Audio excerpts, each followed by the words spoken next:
are Tai Chi skills, and today it's podcast time again.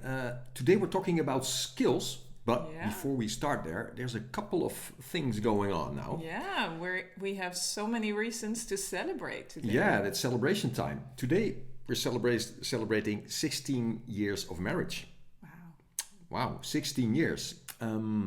Incredible, right? And that takes a lot of skill as well. So you learn a lot of skills. Yeah, we had to develop some skills. Yeah, absolutely. I'm sure you can relate. It's all worth it.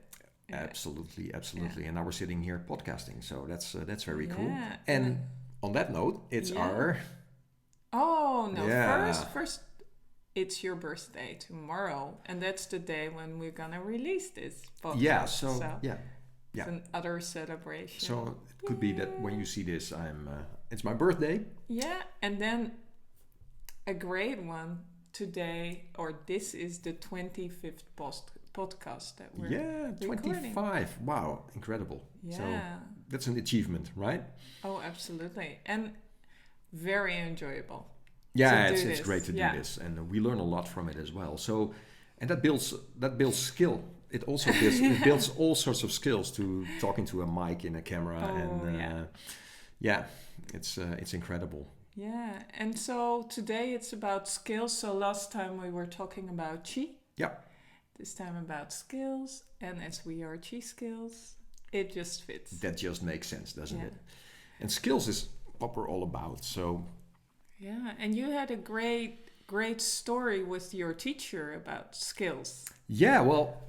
When I started training, I think it was still in the beginning, in the second year or something, my teacher started to invite me to his house to train, also during the day. So we also had like a training space where people would come together in the weekends or in the evening. But he would invite me and other people, which felt really Miyagi style, right? To get in the person's house and train in the backyard and everything. It was really, really cool experience. And then I remember one morning we just arrived, we had some tea. And I was so fascinated with the training. And I asked him, where is this leading to? What is this adding up to, what we're doing? Because we were training so many different things. I mean, I thought I was learning a martial art, which we were, but there was these form trainings and the Qigong came in and all these things. And I was like, what is this leading up to? And then you just said, well, it's leading up to be skillful, to get skillful. But that was all he said. So, and I think he really did that on purpose, because I was getting skillful in what? Like in the martial art? Yeah, for sure.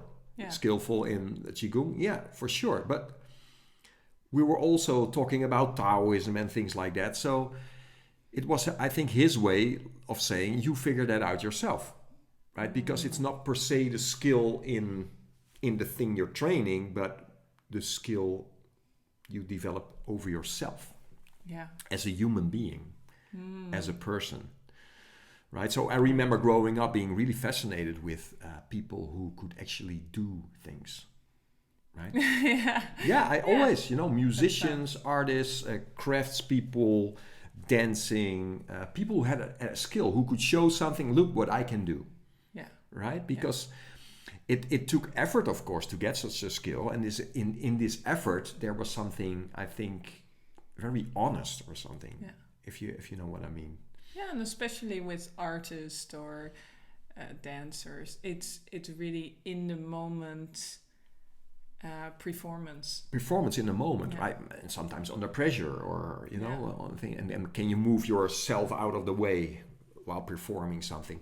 I remember there was a beer commercial. Yeah, I know this is Qigong things, and I'm talking about beer, but there was a beer commercial here in Holland from Grolsch beer. Grolsch. Yeah, I think most people will say Grolsch, but that's Dutch. And there was a beautiful commercial that said something like, they always showed in this commercial craftspeople, like instrument builders or people building furniture, and then they would show them, it's like working with the wood and things like that, and then after they were finished they had a beer like that, and they would show the thing, right? And these were actual craftspeople. I was fascinated by that, and I think that's what my teacher was aiming at. Is like what is the skill that comes along with becoming good at something?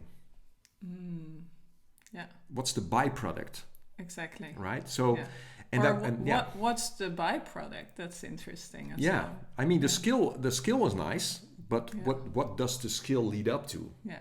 And well, I think that's what it's all about. So that's what we came to discover ourselves in this path, is that this training confronts you with yourself in a very direct way.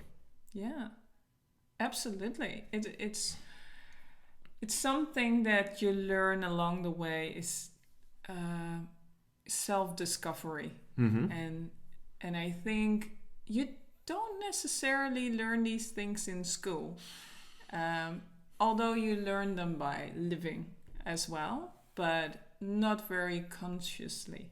Exactly. I think, of course, it's the things you learn in school are skills as well, right? I mean, they create knowledge, and they create, ways you can communicate, learning how to read, write, count, maths, things like that. Very important. But my interest was not in that. No. From a young age, it was not in that at all. No.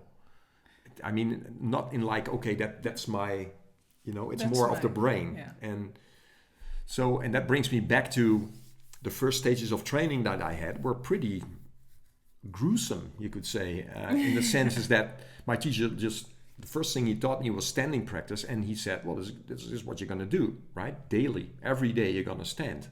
Yeah. And then along with that, we had all sorts of very heavy physical training. Yeah. But the standing practice for sure was something that,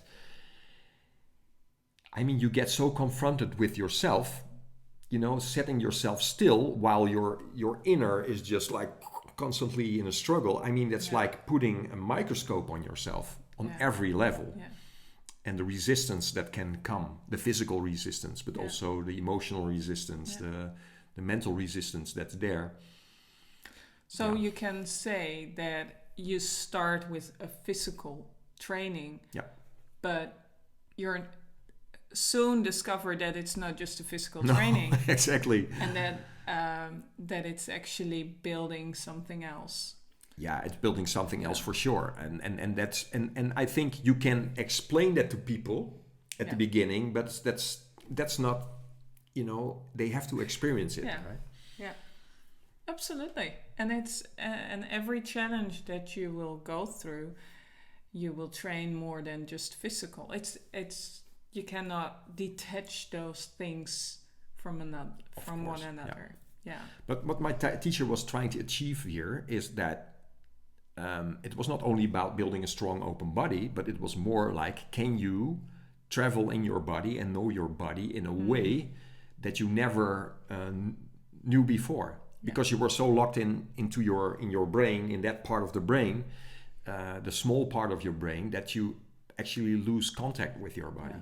So it's a very direct way to get you out of this box. Yeah. Yeah. And I think that's the first skill you actually learn, is to become mindful of yourself. It's like, okay, there's more than this thing in my head where I'm actually operating from most of the time. Yeah. And I think although we were both, like, we would walk a lot and experience or be know our bodies. We were not out of touch with our bodies, but we weren't necessarily really closely in touch with our bodies. Yeah. Because you were dancing, right? And that takes physical control and technique. And I did yoga. After the ballet, I started yoga. But still there was this kind of disconnect. Yeah, sort of detachment. Yeah. Right? And because of going deeper and being more still, because that is probably where this all leads to. Yeah. I would experience my body much more. Yeah, on a much deeper level, because there's nothing else to do at a certain point, right? If the fighting stops and you start getting into this body, it's like, okay, how is it with this joint? How is the alignment of my spine? How is this? Is my hip connecting to the ground? Is my crown connecting to the ceiling? Is it open? What is open? Is this open enough? Can I be more open? Can I be more open? Can it become more still? And wow, the trembling in my legs is getting less and less and less with every day of practice. And then, I can relax that muscle there, and I can relax. And wow, that's way beyond that. Yeah. And that was the entry. That was the entry to real skill. And I think for me, probably it was like, okay, my body, I've always been healthy, but sure. But at a certain point, my body was kind of screaming at me at certain points, like, okay, you needed to make a change. It was not a small thing. It was just like all the signals were there. All the signals, and you have to get in another rhythm. And for me, the entry was more like digestion wise. That was just not good. And because I was not very sensitive towards my body, my body started to give me more signals. And I see that with a lot of my clients as well.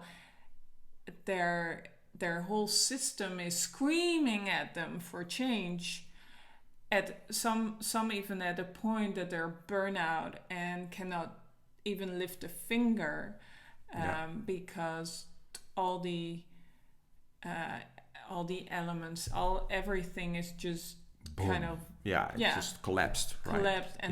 And it's screaming like, listen to me. Yeah. But it's so hard to get this cause and effect. You see the cause and effect, right? Because you don't necessarily link these things with each other. And that's the thing, is that, so there's no mindfulness around that yet. Yeah. And I think at a certain point, when you start listening and when you start noticing, then even the smallest signal can be noticed. Yeah. And that's when, there is ease and flow coming in. Yeah. Yeah, so you get to this point, right, by making people aware of the connection there. That is actually related and connected. Yeah. And that's the entry. So without this mindfulness, there's no change. No. Right? But first you have to understand that something needs to change. Yeah. And that's the hard thing with skills. It's like, okay, you sort of, why do you start training, or why do you start with the food? But it's not the skill itself, it's what's coming behind this skill. So going back to maybe Eckhart Tolle, which was a book that changed a lot in my perspective, in my mind, but there was not the experience yet. Yeah. Right? So, and I think when started training, even then still I was like, what skill? Until you move further and further in the training and get what happens is that at a certain point in my standing practice, there came these moments of, I'm feeling something beyond my physical. Right? There's sensations beyond the physical that I didn't, they were unnoticed before. And also certain moments of like such mental clarity, short times, they were not long, but short times, that was like, that sort of presented itself coming from this standing. Because the standing becomes stiller, because the stagnations that are there, you're starting to release and release and release. So that makes way for coming beyond the body. Yeah. And I think that's when it becomes clearer, is what you're actually looking for. Yeah.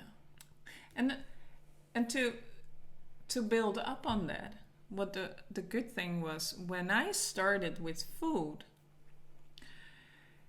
it was something that I needed to do, but you would do that as well. Yeah. And eating differently would make us digest better and would give us more focus and less noise. Exactly. So it was kind of like this synergy. It was like entwined at a certain point. Yeah.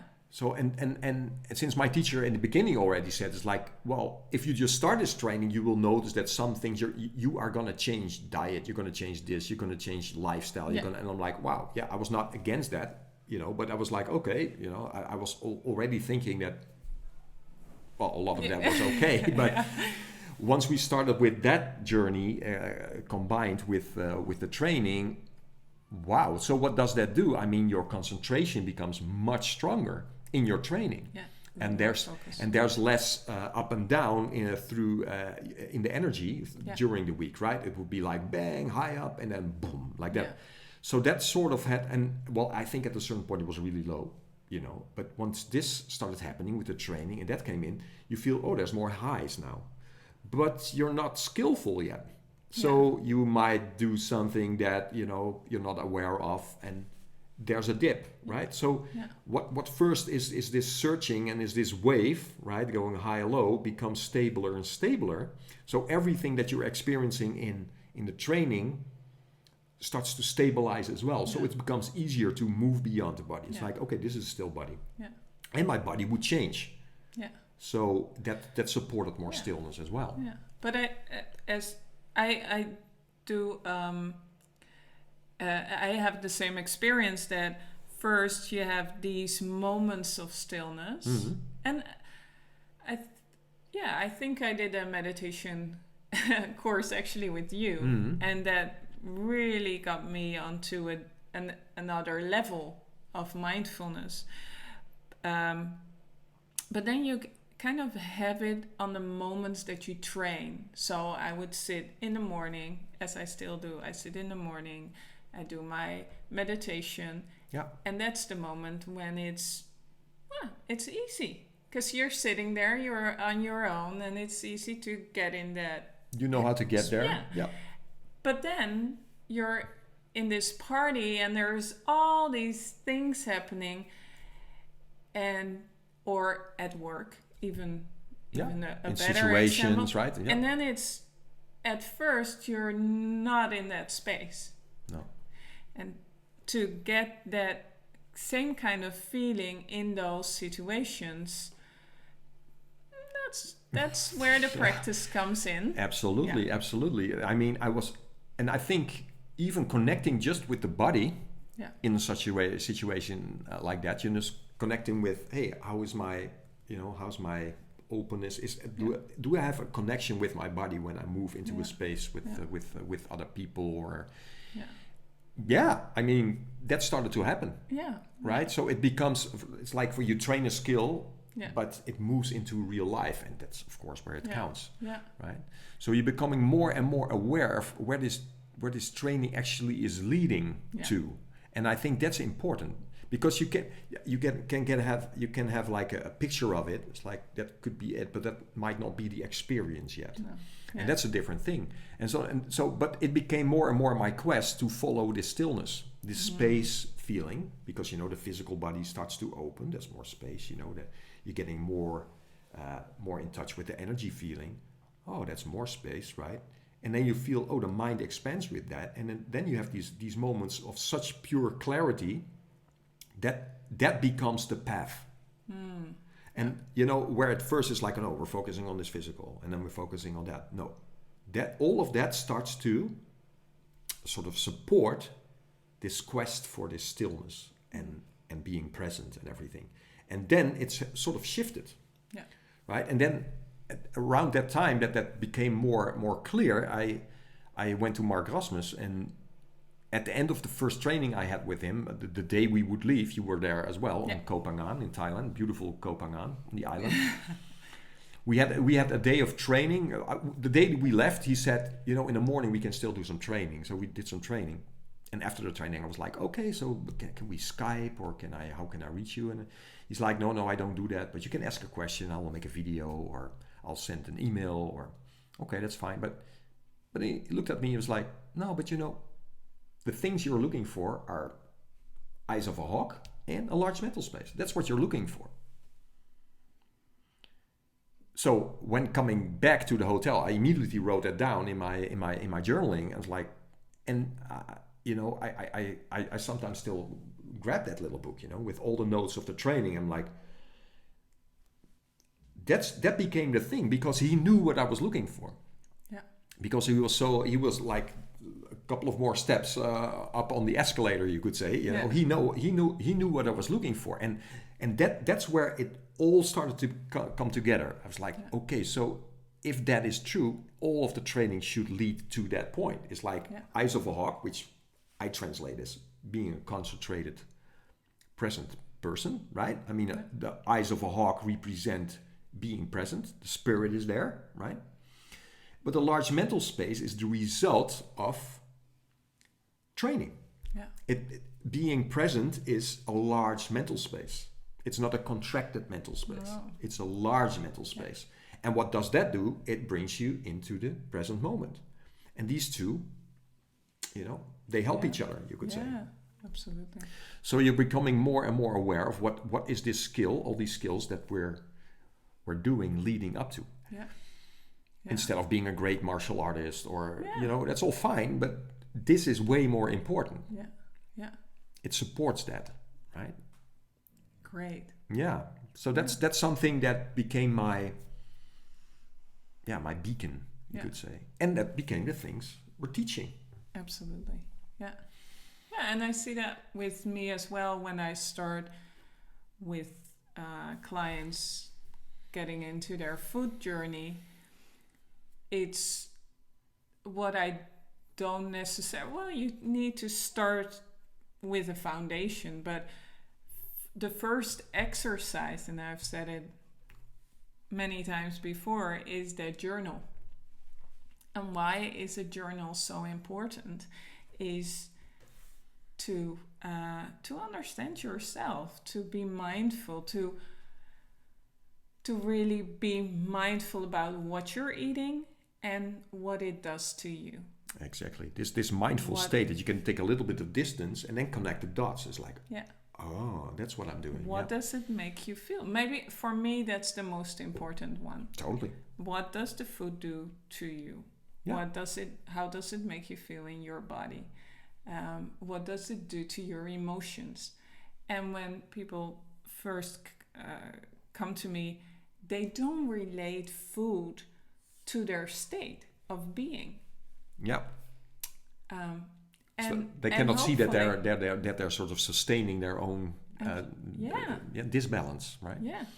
So when you start to eat different, you will become a different state. You will become in a different state. But change is only possible when people get these aha moments themselves, right? It's like, okay, yeah. And now I see it. So having a journal and writing down what you feel, it's like seeing for yourself, looking back, I had this and this and this. Oh, now I understand. Now I get it. And now it's becoming easier to make a change in that. Yeah. And if you're... when you've done this for a long time, then you know, like, okay, what do I need at this time? Yeah. And set aside, it's good to have a foundation from all the ancient nutrition, the 5-element food, how it's all built up. But at a certain point, your body will tell you, or your system will tell you, what is good for you at that certain time. And you can not just feel it afterwards. No. But you can feel it before you even had it. You can feel like, is this what I'm looking for now? Yeah. So this mindfulness becomes so present already before you make a decision or a choice, that it's like it's not what you want, but it's what you need or something, right? It's that sort of thing. It's like listening to yourself, and the voice gets clearer. Yeah, like, and this is about food, but what you said before, it can be in every aspect of your life. Absolutely. It's like your all your thoughts, feeling, actions in life. If you're not aware of them. Yeah. What does my day look like? Is that what I want to do? Is that how I want to feel? Am I just go with the flow, or do I set up my day in a certain way so I can have the best day ever? Absolutely. And what I always find as well, some people, they don't allow themselves in that feeling. They rationalize everything. But in the end, you will see that when you just rationalize, it's sometimes pretty off.